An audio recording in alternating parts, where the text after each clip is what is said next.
Assalamualaikum warahmatullahi wabarakatuh. Baik, teman-teman Arsitek Sipil Channel.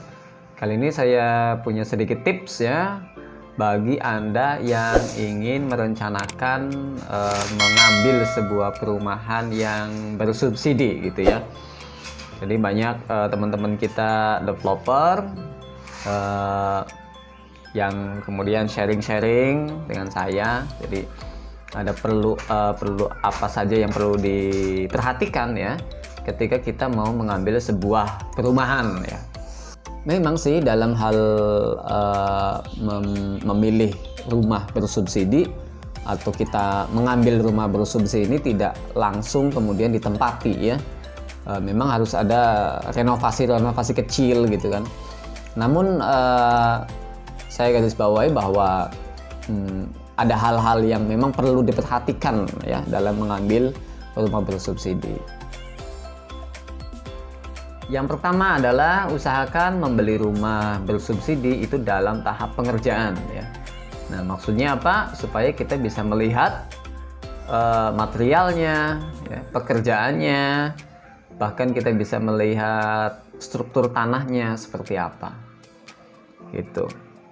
Yang kedua adalah ini kita bisa melihat kondisi tanahnya ya. Karena kita tadi yang pertama melihat proses pembuatannya, kita melihat biasanya itu kalau rumah bersubsidi itu tanahnya asal-asalan ya, bukan asal-asalan, maksudnya biasanya tanah rawa ya atau tanah sawah itu dibuat perumahan yang akhirnya menimbulkan banyak turunan ya, keretakan ya pada rumah. Nah, ada di sekitaran saya di perumahan bersubsidi ya, sama itu bagus. Jadi saya melihat proses pembuatannya, dia tanahnya itu dikeruk dulu ya, tanah lempung ya, tanah liatnya itu dikeruk dulu, kemudian dikasih cerucuk bambu ya. Jadi saya memperhatikan, oh ini pasti jadinya beres gitu. Jadi struktur tanahnya dulu diperbaiki gitu loh. Sehingga ya benar saja sekarang udah beberapa tahun ini saya sering nengok ke sana itu belum ada yang ngetak itu, jadi kualitasnya bagus ya. Itu yang kedua. Yang ketiga adalah cek kondisi lingkungan ya. Jadi maksudnya apa?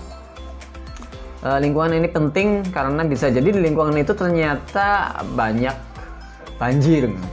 Nah, ini harus diperhatikan ya. Itu lingkungannya, karena banyak sekali beberapa ya, saya perhatikan, oh di sini lingkungan banjir kok dibuat perumahan. Dan perumahan bersubsidi itu kan ya namanya bersubsidi ya, jadi tingkat levelingnya juga ya asal rata gitu kan. Akhirnya benar saja dia kalau musim hujan dia banjir gitu kan.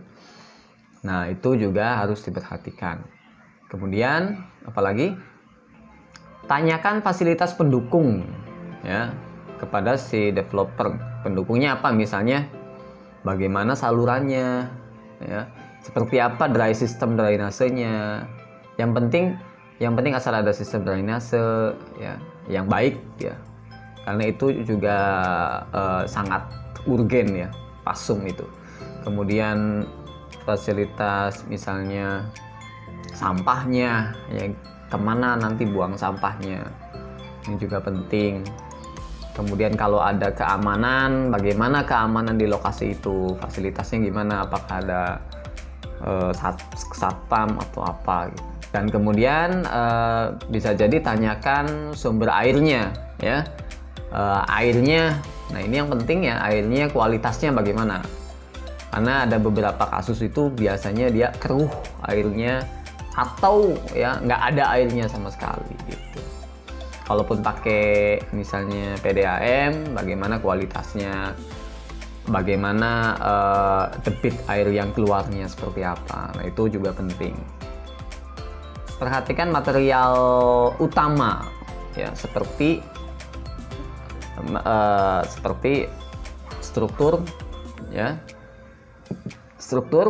kemudian plumbing, kemudian instalasi listrik ya. Nah, ini 3 poin ini penting ya. Artinya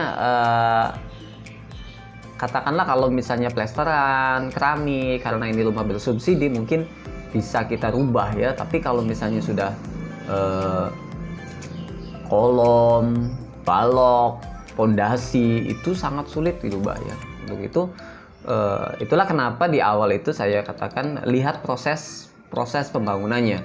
Jadi dilihat misalnya kolomnya ukurannya sesuai tidak ya dengan base tag, dengan gambar, atau ukuran besinya seperti apa ya, atau misalnya pondasinya ketinggiannya seperti apa gitu. Nah ini adalah pekerjaan struktur, material struktur yang memang harus ya, tidak main-main ya, harus diperhatikan gitu. Kemudian material pendukung misalnya plumbing, nah, instalasi air terutama pipa-pipa ya, itu nggak sembarangan juga ya, karena kalau misalnya rusak di dalam itu sulit untuk memperbaiki ya. Misalnya pipa air di sini ya, pipa pembuangan air kotor ini sering banyak sekali bermasalah ya di rumah-rumah bersubsidi, karena mungkin pipanya tipis, akhirnya pecah di dalam, akhirnya mampet gitu kan. Dan ini udah sulit sekali ya. Itu penting ya kita lihat. Kemudian kabel ya, kabel juga dilihat, apakah itu kabel yang tidak SNI ya. Itu ini material yang perlu kita amati ya, begitu. Kalau yang lain kayak misalnya cat, plesteran, mungkin keramik atau genteng, itu sih mungkin kita bisa gampang, mudah diperbaiki begitu. Dan yang keenam adalah lokasi ya. Lokasi perumahannya itu di mana? Nah, itu yang penting, karena biasanya orang ada beberapa orang yang membeli perumahan itu bukan bangunannya tetapi lokasinya gitu.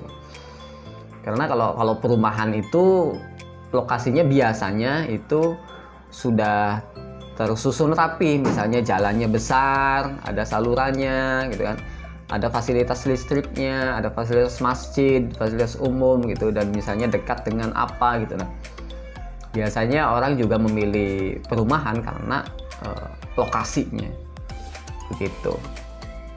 Oke, mungkin itu saja teman-teman yang bisa saya share. Mudah-mudahan bermanfaat. Barangkali ada yang menambahkan ya, silakan share komentar di bawah ini. Terima kasih. Assalamualaikum warahmatullahi wabarakatuh.